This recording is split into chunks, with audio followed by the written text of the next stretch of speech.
right, so are you ready to dive into the 5 a.m. club with us? Let's do it. You guys have challenged us to really kind of unpack this whole Robin Sharma productivity phenomenon. Yeah. And instead of just giving you like a straight book report, Right. we're going to explore it through the eyes of two characters that he's created. Yeah, that's a good way to An visual. entrepreneur Mm-hmm.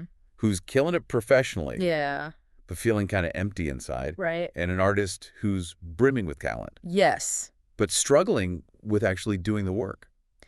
It's fascinating how Sharma uses these fictional journeys to make these concepts so relatable. Yeah. Right off the bat, you meet this enigmatic figure Okay. called the Spellbinder. The Skullbinder. And he's captivating this huge crowd, Mm-hmm. pushing them to tap into their full potential Okay. and leave a real legacy, not just exist, you Yeah. know? Right. And he even throws out this line, Yeah. life's too short to play small with your talent. Oh, I like that. You were born into the opportunity as well as the responsibility to become legendary. I mean, that's going to resonate with anyone who feels like they're capable of more.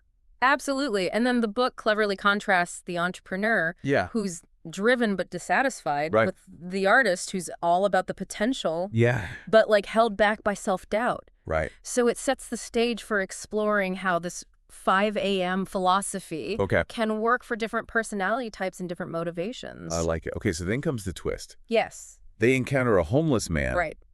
who claims to have learned from the Spellbinder himself Uh-huh. and offers to teach them the 5 a.m. method. Yeah. It's like, whoa, hold on. Is this some secret society Right. of high achievers disguised as everyday folks? I know. What is happening? Yeah. Okay. Sharma plays with our assumptions there. Mm-hmm. The homeless man, who we later find out is actually billionaire Stone Riley, Oh, wow. drops these wisdom bombs. Right. Like, Yeah. turn icans into icans. So it challenges you to reconsider where true wisdom and mentorship can come from. I like it. Okay. Right. Yeah, no, totally. Like, it's not always what you expect. Right. And then he says, the tragedy of life is not death, but what we let die inside of us while we live. Sylv. You know, right? Yeah. It speaks to this yearning that I think we all have for fulfillment, Yeah. but we often get caught up in the daily grind and kind of lose sight of it. Totally. And then Yeah. this is what I love. He invites them to his private island in Mauritius Yes. to teach them Of course he does. the 5 a.m. method. It's Right. like, on one hand, Yeah. luxury escape. Totally. But on another, Yeah.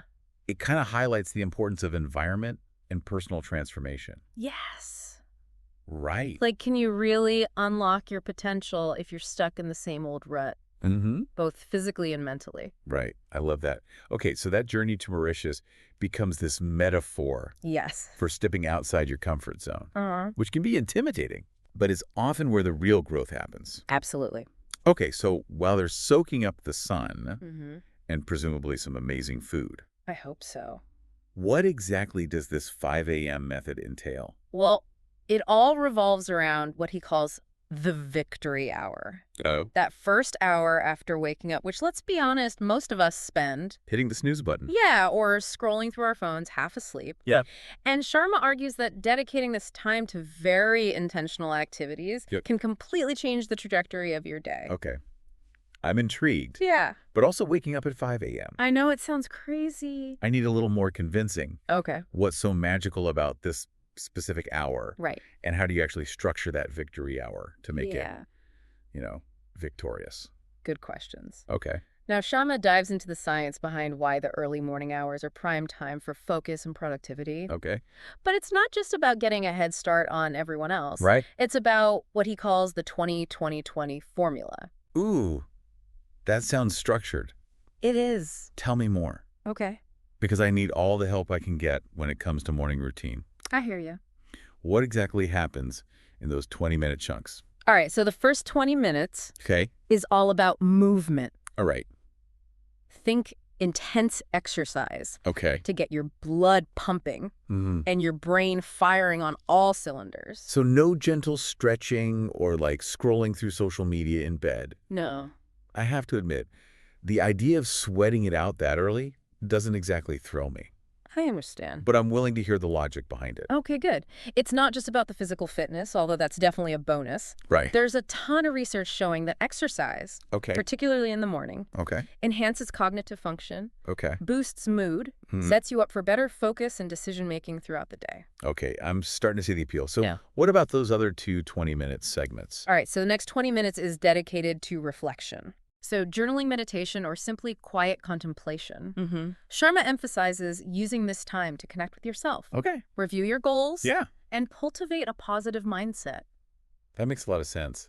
It's Fun. easy to get swept up in the chaos of the day, Right. having that dedicated time for introspection, Yeah. especially before the world starts demanding your attention. Uh-huh. Feels incredibly valuable. Exactly. And then the final 20 minutes is for personal growth. Okay. So reading, listening to podcasts, or learning something new, Okay. Sharma calls this fueling the fire of your mind. Okay. So it's like a mini masterclass every morning, tailored to your own specific interests and goals. Exactly. I can actually see how this structure, although initially daunting, Yeah. could create a sense of momentum and accomplishment before most people even hit snooze. It's about reclaiming those precious morning hours Right. and using them to invest in yourself. Yeah. And this ties into Sharma's concept of the four interior empires. Those sound pretty grand. Break it down for me. What are these empires, and why should we care about building them? They represent the four key dimensions of a truly successful life. Okay. Mindset, Okay. heart set, Okay. health set, Okay. and soul set. So it's not just about external achievements Yeah. like career success Mhm. or financial wealth. No, exactly. The 5 a.m. Club philosophy Yeah. emphasizes holistic development. Okay. It's about cultivating a positive mindset, nurturing emotional resilience, that's your heart set, Hmm. prioritizing physical well-being, that's your health set, Okay. and connecting with a deeper sense of purpose and meaning, that's your soul set. That makes sense because even if you achieve all the outward markers of success, Right. if you're not internally fulfilled, Yeah, it's ultimately a hollow victory. precisely. And the 5 a.m. method provides a framework for nurturing all these aspects of ourselves. Okay, I like that. It's interesting how the billionaire, Yeah. despite his immense wealth, Mhm. emphasizes these internal qualities. Mhm. He even talks about this concept of capitalization en pied. Oh, yeah. What's that all about? It's the idea that success isn't solely determined by innate talent or intelligence. Okay. It's about how effectively we capitalize on our potential, Okay. our resources, and our Mhm. opportunities. So it's more about action and effort than just raw ability. Exactly. Yeah. And the 5 a.m. Club provides a system for maximizing our output, Mm-hmm. not by working longer hours, Right. but by working smarter Right. and more intentionally. Now, the book doesn't just focus on the start of the day. Right. It also stresses the importance of managing the last hour of the day Uh-huh. for quality sleep. Yes. This is where I struggle. I hear you. For someone like me who tends to burn the midnight oil, Mm-hmm. that's a tough pill to swallow. Yeah. Why so much emphasis on sleep? Right. Isn't that time better spent being productive? Sharma argues that sleep is the foundation for everything else. Okay. He talks about delinking from the day, creating a calming evening routine, Mm-hmm. disconnecting from technology, Yeah. and essentially preparing your mind and body for restful sleep. I can see the logic there. Yeah. It's like hitting the reset button, Mm-hmm. allowing your mind and body to fully recharge. Yeah. So you can wake up feeling refreshed and ready to tackle that victory hour. Exactly. And given our current obsession with devices Right. and the constant barrage of information, protecting those pre-sleep hours is more crucial than ever.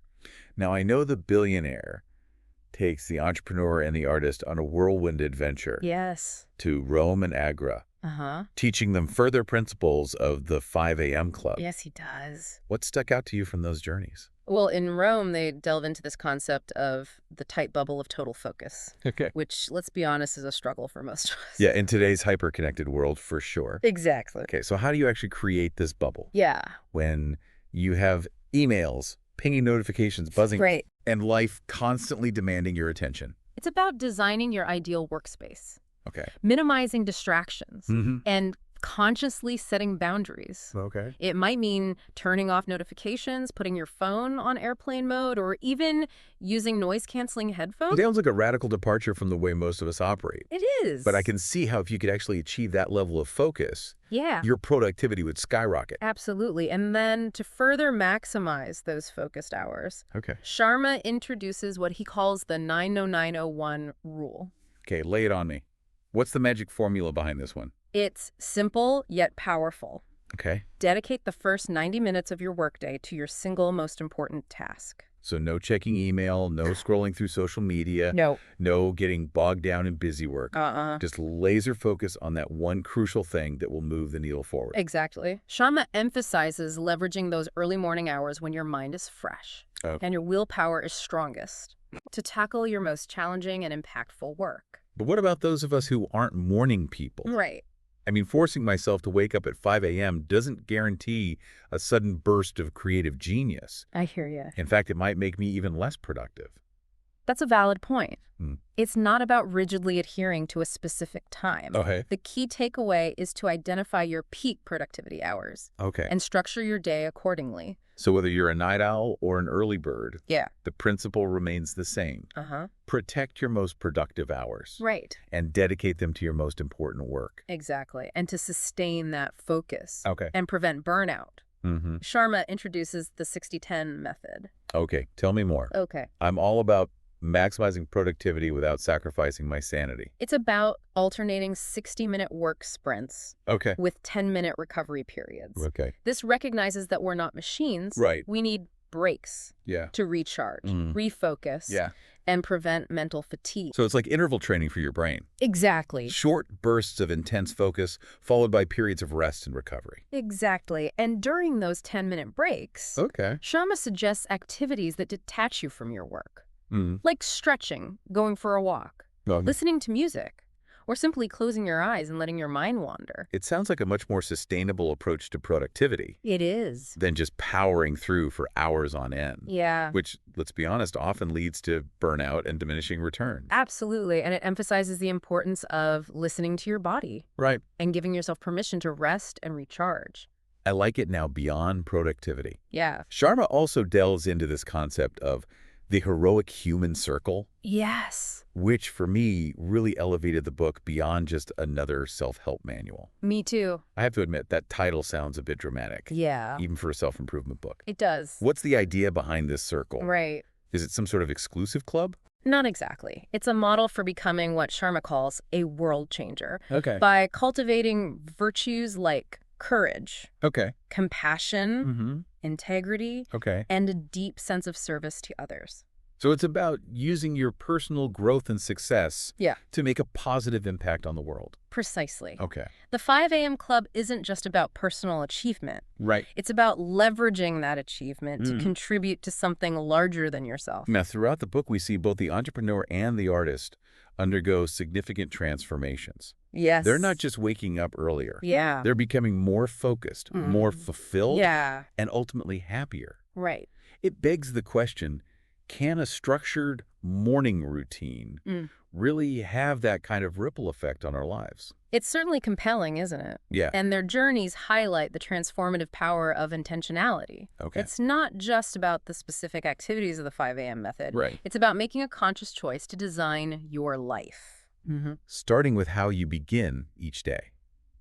That's a powerful message. It is. And it makes me wonder, what if the key to unlocking our potential Yeah. lies not in adding more to our already overloaded schedules, Right. but in optimizing how we use the time we already have, starting with those precious morning hours? That's a thought-provoking question. Yeah. And it's one I think we all need to grapple with in today's fast-paced world. Yeah. The 5 a.m. Club offers a compelling framework for doing just that. It's tempting to just brush this off as like another self-help gimmick, Yeah, but the 5 a.m. Club feels different to me.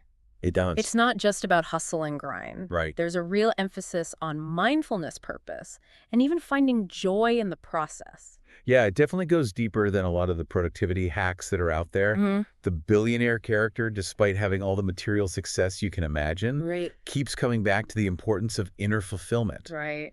He even quotes this line about remembering to see the world with childlike wonder. Oh, wow. Like the beauty of a snowflake or autumn leaves. Yeah. And it's a reminder that even in our pursuit of achievement, Mm-hmm. we shouldn't lose sight of those simple things that make life meaningful.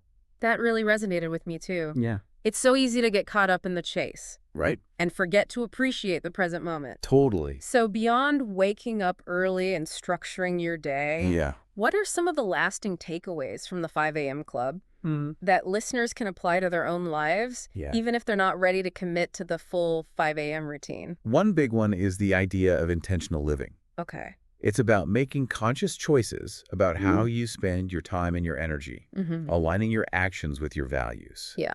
and designing a life that truly reflects who you are and what you want to achieve. Okay. This goes beyond just productivity. Right. It's about creating a life that feels fulfilling and meaningful on a deeper level. That's such an important point. It's easy to fall into the trap of living on autopilot. Going through the motions without really examining what matters most to us. Right. The book challenges us to step back and ask ourselves, Yeah. are we spending our precious time on activities that truly bring us joy and move us closer to our goals? Right. Or are we letting distractions and external pressures dictate our choices? Exactly. And even if you don't adopt the full 5 a.m. Club method, Right. the book offers a ton of practical strategies that you can incorporate into your life. Okay. For example, the 60-10 method of alternating work sprints with those short recovery periods can be applied to any task. Okay. Whether you're writing a report, tackling a creative project, or even cleaning your house. That's a great takeaway. Yeah. It's a reminder that sustainable productivity isn't about pushing ourselves to exhaustion, Right. but about working with our natural energy cycles and Right. giving ourselves permission to rest and recharge. Absolutely. Another concept that really struck a chord with me was the heroic human circle. Yeah, that's a good one. It's not just about self-improvement. Right. It's about using your growth to make a positive impact on the world around you. Exactly. That's what elevates the book beyond just a personal productivity manual. It encourages us to think bigger than ourselves Right. and consider how our actions can ripple outward Yeah. to create positive change in our communities and beyond. Yeah. Whether it's volunteering our time, supporting causes we care about, or simply being more mindful of our impact on others, Right. the heroic human circle challenges us to live with purpose Yeah. and contribute to something larger than ourselves. So as we wrap up this deep dive into the 5 a.m. Club, Mm-hmm. what's the one thing you hope listeners will take away from this conversation? I hope they'll feel empowered to take ownership of their lives, That's- starting with how they begin each day. Mm-hmm. The 5 a.m. Club offers a compelling framework for doing just that. Yeah. But ultimately, it's about finding what works best for you Right. and making conscious choices Mm-hmm. that align with your values and goals. Yeah. Whether you embrace the full 5 a.m. routine Right. or simply incorporate some of its key principles, Mm-hmm. the most important thing is to approach each day with intention, Yeah. purpose, and a commitment to becoming the best version of yourself. Beautifully said. It's not about achieving some arbitrary standard of productivity or perfection. Right. It's about creating a life that feels aligned, Right. fulfilling, and truly your own. Exactly. So to all our listeners out there, what does your ideal victory hour look like? Good question. What small changes can you make to your morning routine to set yourself up for success, both personally and professionally? Yeah. Remember, even small, consistent steps in the right direction can lead to remarkable results over time. Absolutely. Thanks for joining us on this deep dive. Yeah, this was fun. And until next time, keep exploring, keep learning, and keep striving to become the best version of yourself.